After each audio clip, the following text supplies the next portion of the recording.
Heyo, how are we everybody? I have just hit 1 million streams on my new song Smokescreen on Spotify, and I thought it would be very cool considering that song was recorded in my mum's garage to do a breakdown video on how I produced the song so that you guys can really get a sense for what's possible in any space. I had one microphone, Apollo Twin interface, and not much gear basically, and a 2012 MacBook Pro to produce this song. And so yeah, we're going to have a complete look at it. So let's get stuck straight on in. We'll bring up Spotify so that I can give you the proof. So here's the song, Smokescreen, Shadow King, 1 million streams. So here I've got the session opened up for us. And if I press play, you should be able to hear this song. Perfect. So as you can see, I'm using Ableton to produce my music in quite a simplistic way. It's gotten more complicated over time, but basically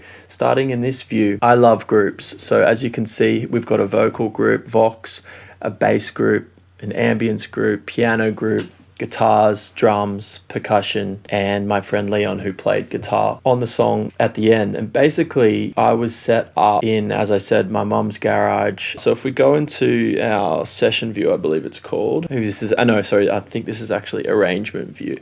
And I start from the top, you'll hear the guitars there.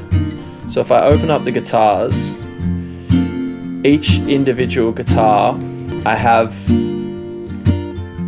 the AC acoustic, the main one, playing a set voicing of the guitar. I recorded one microphone with just a close mic on the acoustic guitar. Sounds really nice. That's using a Bee's Knees Arabella microphone. And then I put another microphone in the room just to give a little bit of that folky sound when you blend the sound of the room with a close mic. And I did that for all the guitars. So that's the one main guitar that I had mixed in the center. Second guitar, pan to the left, close mic, room mic.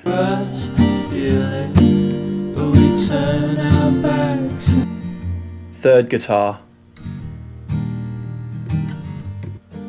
room and close. And all three of them together.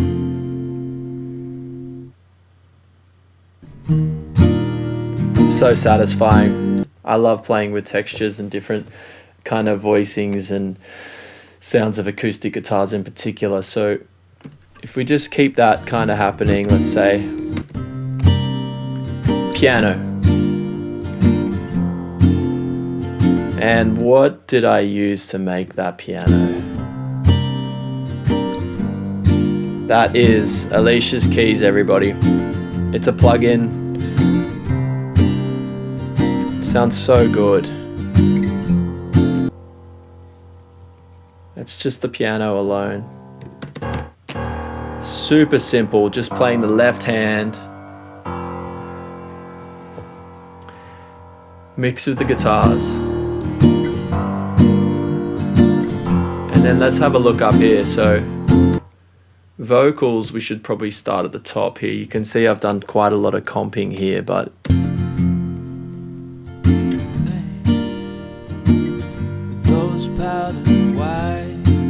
same thing, close microphone, room microphone. I got pretty complex with the vocals here. I did a lead vocal, a double vocal, and a little trick for recording double vocals is what I like to do is I will literally record the lead vocal from start to finish, maybe like 10 times, and really spend the time, and then I'll comp the lead vocal. I'll get my absolute favorite out of those 10 all the way to the end of the song, and then once I've done that, I'll duplicate the lead vocal create a new vocal with the same 10 takes, and then take alternate takes. So you can see here I've got, lead vocal 11. So then therefore I know if I can pick anything other than the 11th take, I'll be fine to make a double out of it. So I've chosen the 4th take for that line, and then I've got the 5th there, and then I've got the 11th there, and then I'll just listen in and make sure that the double is as close as it can be from the other takes until I've got a really close double.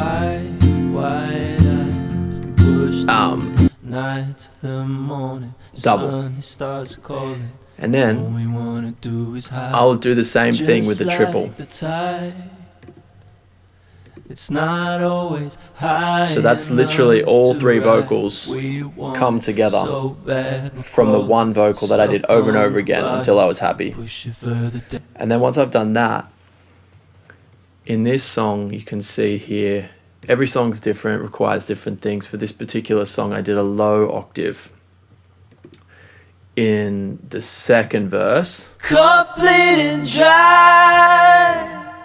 I can't find a single good reason why 10 years of harsh. I'm literally just using stock Ableton reverbs there too. This was before I even got into plugins, so just goes to show you can really get started on your own if you want to get involved. So, and what else did I do here? An octave up. Yeah, we hide behind a smokescreen like we never feel no pain. In the first chorus. So the things you think of. Single vocal just to keep it sweet on the top. I didn't think it needed any more than that. And that is literally all of the vocals up until here. You came like a fire. I fought like wild. You came like a fire.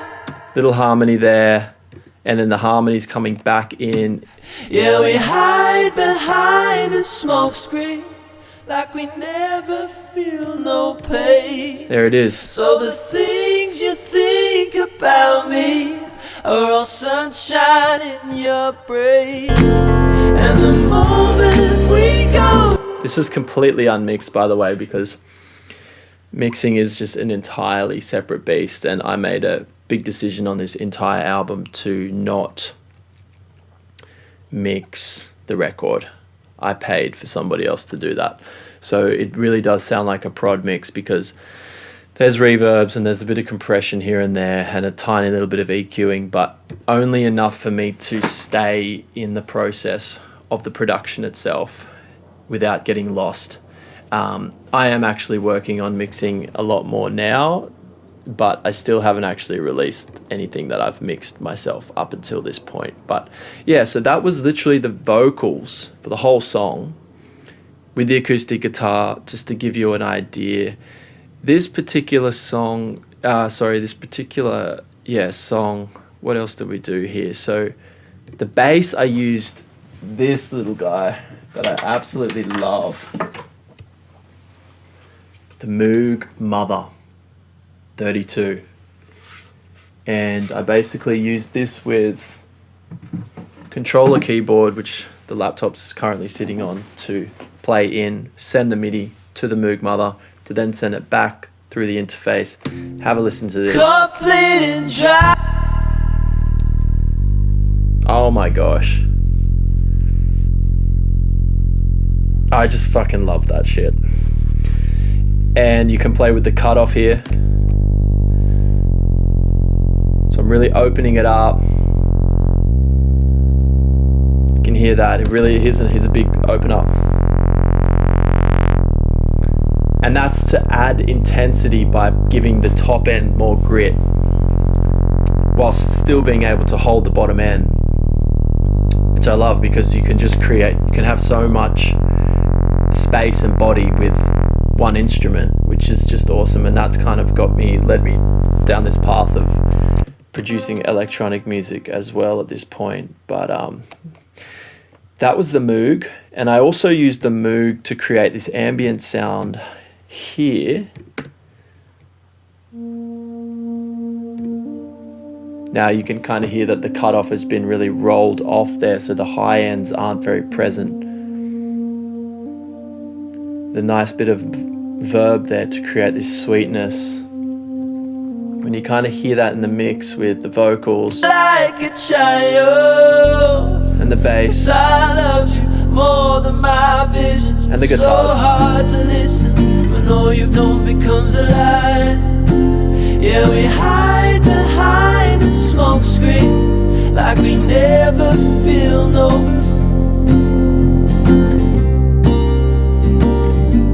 Gives it a vibe.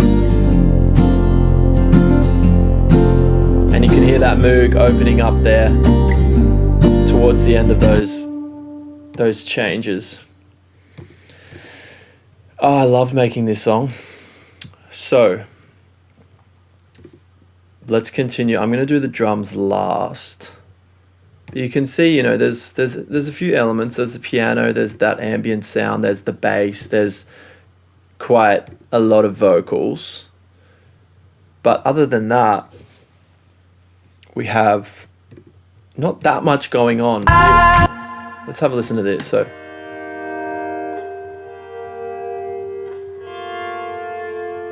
that was an AC30, I believe, Vox amp. Just mic'd up with the same vocal mic I used.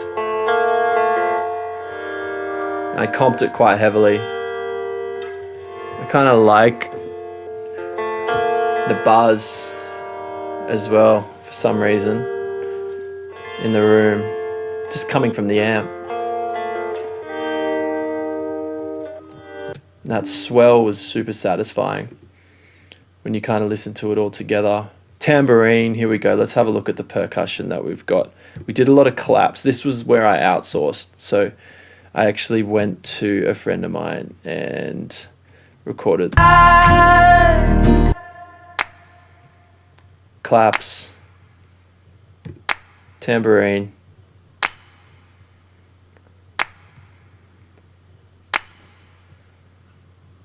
let's have a look at this shaker here, kind of polyrhythm, and then let's open up the drums. So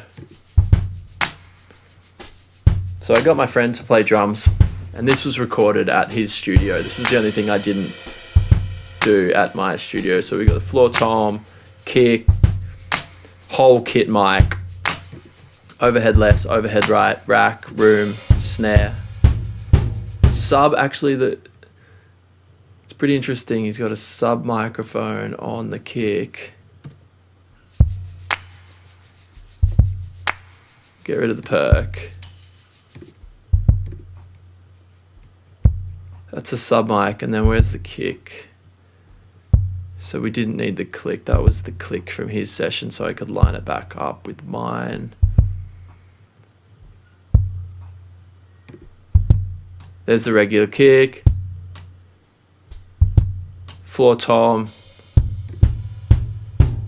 It's the whole kit mic. Left and the right.